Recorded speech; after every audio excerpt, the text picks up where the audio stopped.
आज मैं आपके साथ एक ऐसी रेसिपी शेयर करूंगी जिसे आज से पहले आपने शायद ही कभी खाया होगा। ये इतनी कोई मज़ेदार सी बन के रेडी होती है, खाने में तो आपको मज़ा ही आ जाएगा।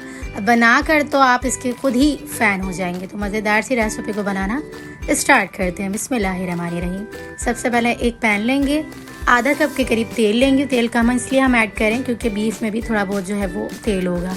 तो यहाँ पर ना कुछ खड़े मसाले ऐड कर देंगे। 2 अदद छोटी इलायची, 2 अदद बड़ी इलायची, 1 अदद बादियान का फूल, 2 अदद छोटे दालचीनी के टुकड़े, 3 से 4 लौंग और हाफ टी स्पून काली मिर्चें साबित वाली ऐड करके ना साथ ही 2 अदद चॉप की हुई प्याज ऐड कर देंगे। और इन तमाम चीज़ों को इतना पकाएंगे कि यहाँ पर लाइट से मसाले कड़कड़ा जाए और प्याज लाइट सी नरम हो जाए। उसके बाद हमने फ्लेम को बिल्कुल दम वाली रख कर ना यहाँ पर हमने तकरीबन भी 2 अदद चॉप किए हुए टमाटर ऐड कर देने हैं। साथ ही हमने यहाँ पर बीफ तकरीबन भी हाफ केजी से थोड़ा सा ऊपर 750 ग्राम्स के करीब यहाँ पर हमने बीफ ले लिया हुआ है। आप चाहें तो मटन या चिकन में भी ये रेसिपी बनाकर रेडी कर सकते हैं।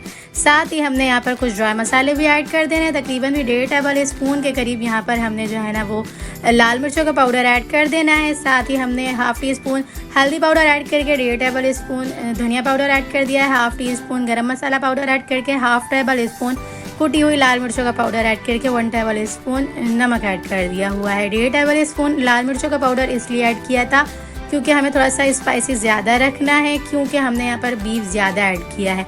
अच्छा, यहाँ पर हमने लास्ट में ना 1 टेबल स्पून भर के लहसुन और अदरक का पेस्ट ऐड करके तमाम चीज़ों की अच्छे से मिक्सिंग करनी है।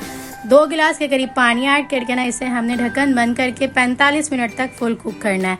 45 मिनट तक हम बाद में कुक करेंगे। सबसे पहले हम 30 मिनट तक कुक करेंगे। उसके बाद जो पानी रह जाएगा उसके बाद इसकी भुनाई के टाइम के बाद 10 मिनट तक अच्छे से भून लेना है। इस तरह से पूरे 45 मिनट में हमारा जो है ना ये सालन बनकर रेडी हो जाएगा। अब मैं आपको बताऊं यहाँ पर हम कौन सी डिश बनाकर रेडी कर रहे हैं। तो यहाँ पर हमने बीफ निज़ामी बनाकर रेडी करना है, जो कि शादियों में बहुत ज़्यादा बनाया जाता है। शादियों में, पाकिस्तानी शादियों में जो है वो ज़्यादातर इस रेसिपी को बनाकर ज़रूर से रेडी किया जाता है। तो आप घर में आसानी से बनाकर रेडी कर सकते हैं, वो भी मेरी रेसिपी से।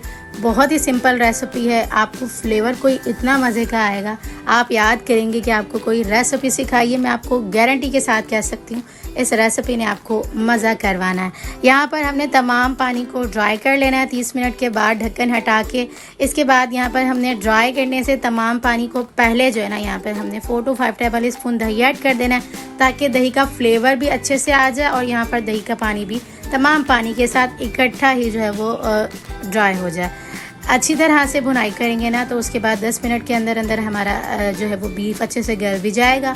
और यहाँ पर अरोमा भी बहुत ही अच्छे से बन के आ चुका हुआ है। तेल ऊपर सरफेक्स पे अच्छे से बन के आ चुका हुआ है। और तकरीबन भी जो है ना पूरा 45 मिनट के अंदर हमारा बीफ गल भी चुका हुआ है। और बहुत ही मज़ेदार सा यहाँ पर हमारा बीफ निज़ामी बन के रेडी हो चुका हुआ है। इस डिलीशियस, मज़ेदार और बहुत ही आसान सी रेसिपी को आपने एक लाइक ज़रूर से देखे जाना है। चैनल पर नहीं हुआ तो चैनल को भी सब्सक्राइब कर लेना, ताकि मेरी न्यू अच्छी आने वाली वीडियोज़ आप तक आसानी के साथ पहुँच रहे। तो चलें फिर मिलते हैं नेक्स्ट वीडियो में। जब तक अपना ख्याल रखिएगा, मुझे दुआओं में याद रखिएगा। मिलते हैं नेक्स्ट वीडियो में बहुत ही आसान, सिंपल और यूनिक सी रेसिपी के साथ। अल्लाह हाफ़िज़।